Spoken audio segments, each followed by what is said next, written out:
What's going on, people? We are Tottenham TV, back here for some more content for you guys. We're going back in time and back to the weekend as when we beat Sheffield United by 2-1. We're going to look at a few tactical things. We've got 4 to pick out from as to why and how we beat Sheffield United. And the first one we're going to be looking at is the comparison between Richarlison and Heung-min Son as the number 9. Yeah, and I think we were talking about this pre-game, about Son being in the number 9 for this kind of game compared to Richarlison in these kind of fixtures when you're playing a low block. Obviously, Son, off the back of a hat-trick against Burnley, was picked for the number 9 position.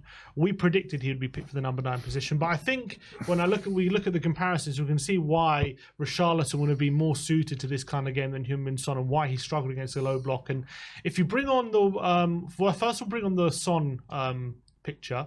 So this is Son. This is how many passes. So this is how many touches he had in the penalty area while he was on the pitch. I think he was on the pitch 80 minutes. So he, as you can see, he had 4 touches inside the penalty area. And he managed to get 2 shots off as well. But he had 4 touches in the penalty area in his 80 minutes on the pitch. So he really struggled to kind of make an impact while he was on the pitch and be a presence in the box. If you compare that to Richarlison when it comes to touches in the penalty area, you can bring on Richarlison. He had 5 touches in the penalty area with his 20 minutes on the pitch. So he had pretty much a quarter of the time, he had much more of an impact when it came to being a presence there. And he also, and obviously, like 2 of those touches were headers in the box, and like he's much more reliable when using his head, and when Son's in there, it's like hard for us to whip in balls for 4 headers, and when we're playing against low blocks and teams that make it very compact, that's obviously a big tool in the armory that Richarlison has over Son. 100%, and you'll see here as well, this is Son's passing on the game. Not one pass was he able to make inside the penalty area. You can see here, every single pass was just outside the penalty area. You look at Richarlison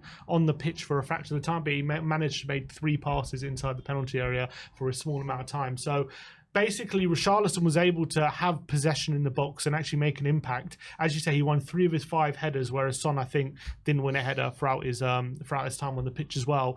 And I think Richarlison gave us much more focal point with his small amount of time on the pitch. And I think it makes sense because Richarlison is much more physical. He's going to make much more of an impact in those areas, and I think that probably explains why Son was less involved in the game. It was very difficult for him to get up against 3 centre backs as well to get any sort of possession in the box.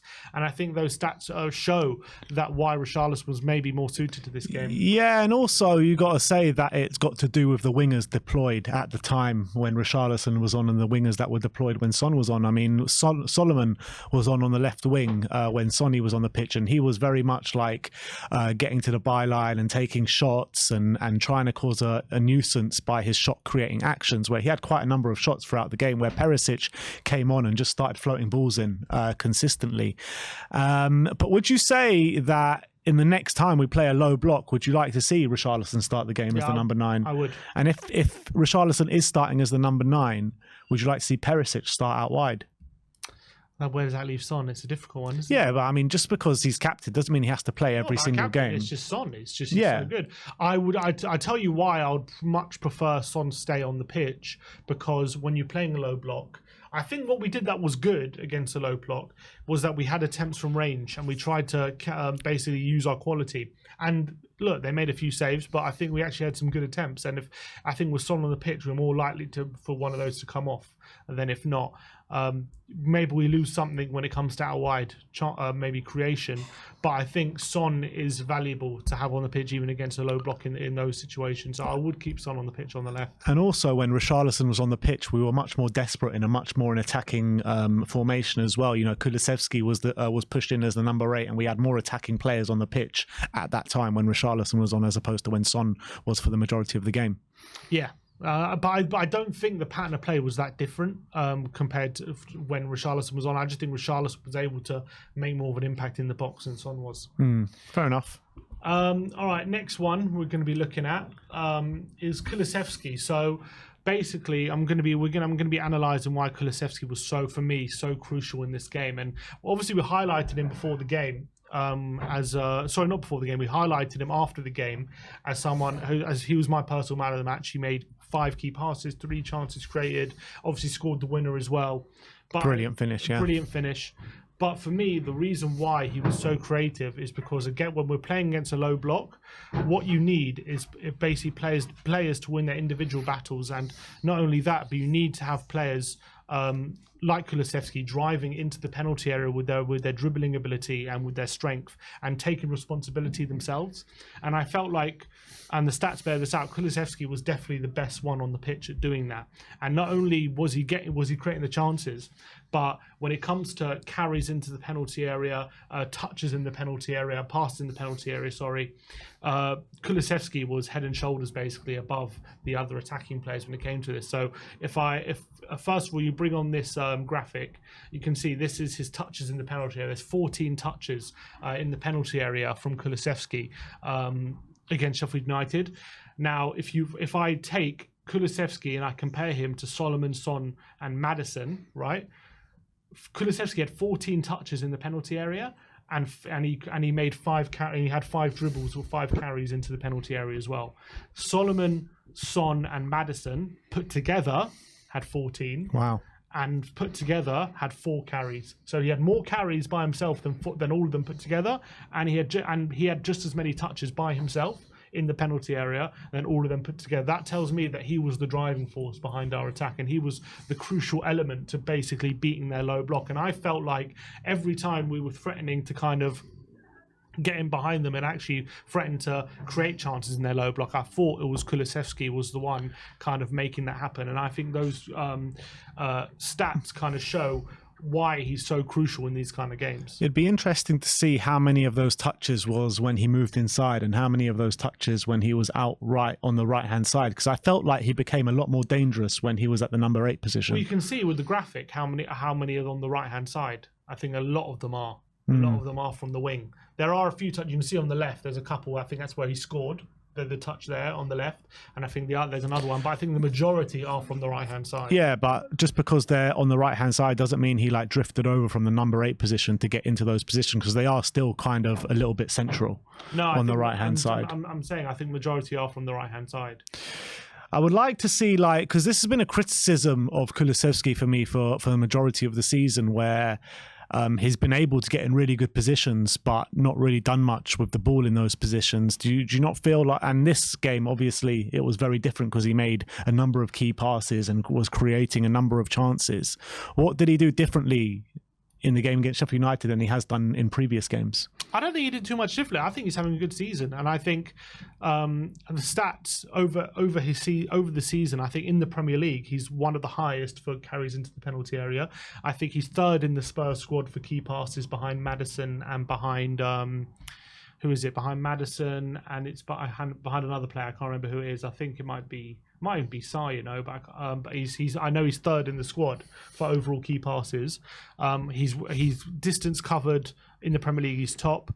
He's one of the, and I think in terms of progressive carries and passes into the penalty area in the whole Premier League, he's near the top. So I think he's been doing this kind of stuff all season. I just think maybe in this game he was definitely the best in the team at it, and maybe because he scored the winner, people are highlighting it a bit more. I think he's been having. I've been saying it. I think he's been having a good season. I think this.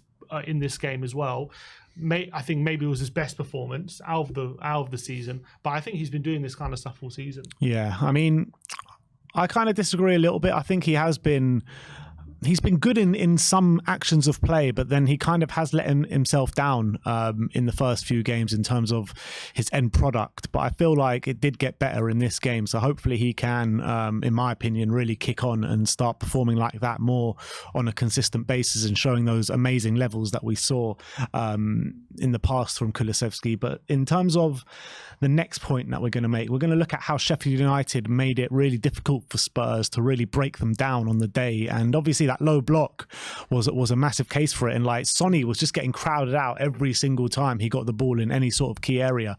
But what are the moments that you wanted to look at? Yeah, so basically in the first half, we were pretty much, apart from a couple of moments from Maddison in the box and Basuma, we were very much resorting to long-range efforts and relying on our quality because of how Sheffield United set up. And as you can see, if we take some screenshots, this is from when we were attempting some long range effort. So this is Sarr's effort. As you can see, the Sheffield United, the whole back five is within the width of the penalty area. It's very, very narrow. It's very, very congested.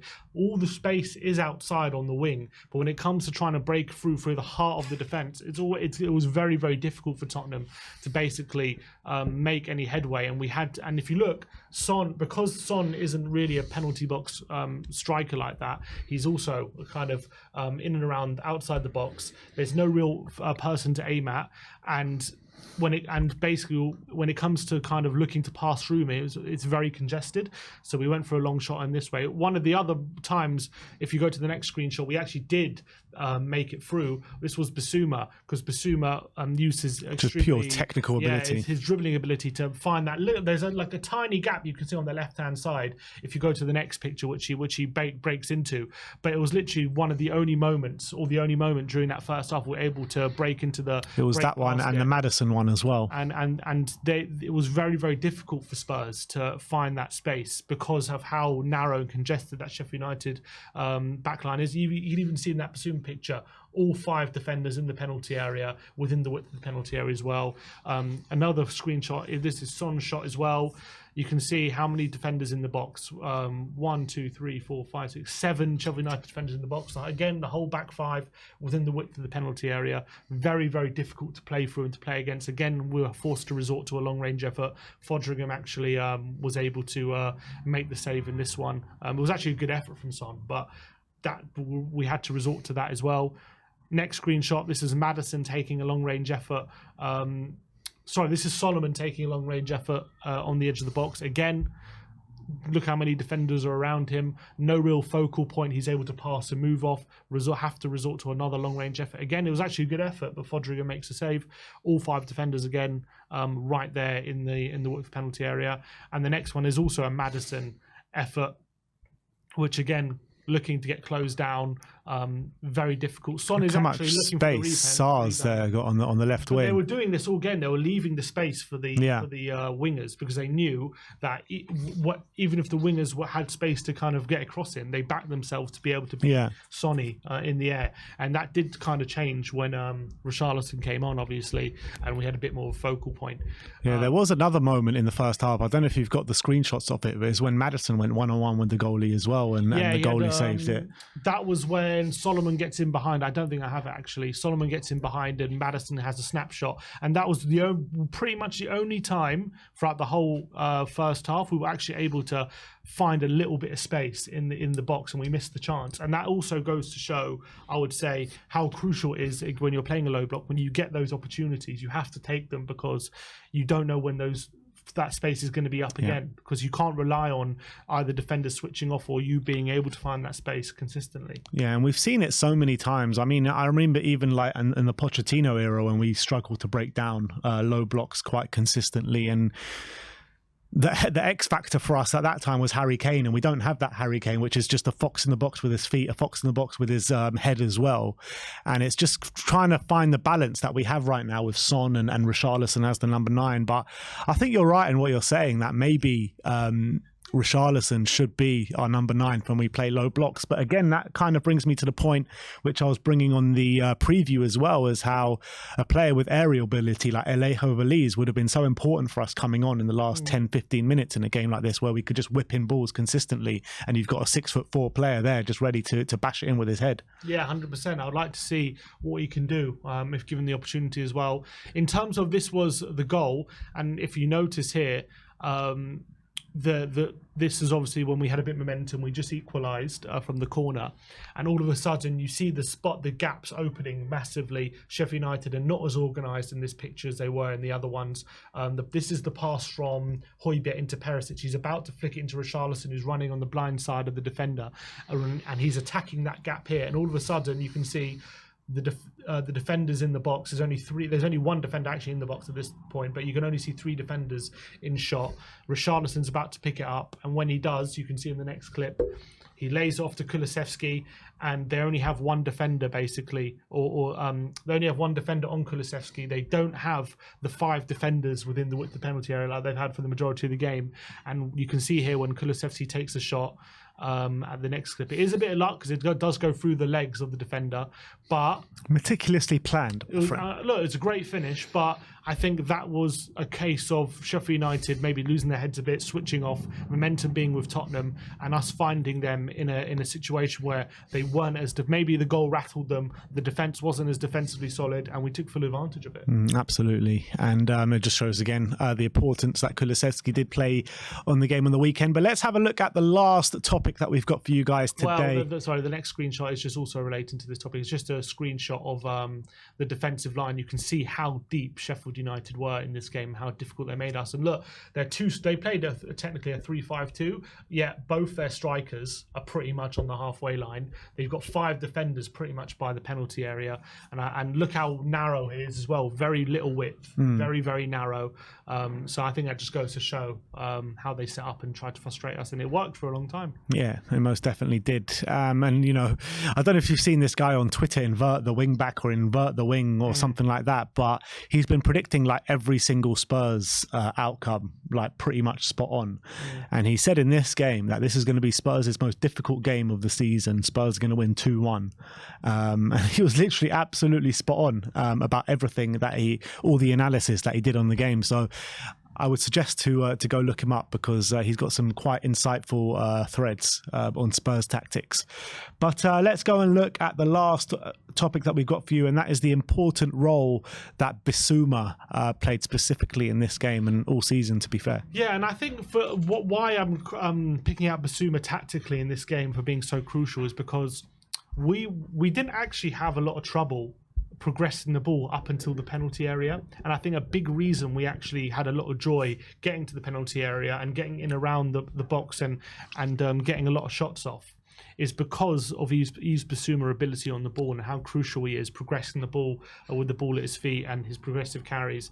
If you see the screenshot on screen, you can see look how many touches Bissouma is getting in and around the penalty box, and he's able to basically progress the ball into the final third.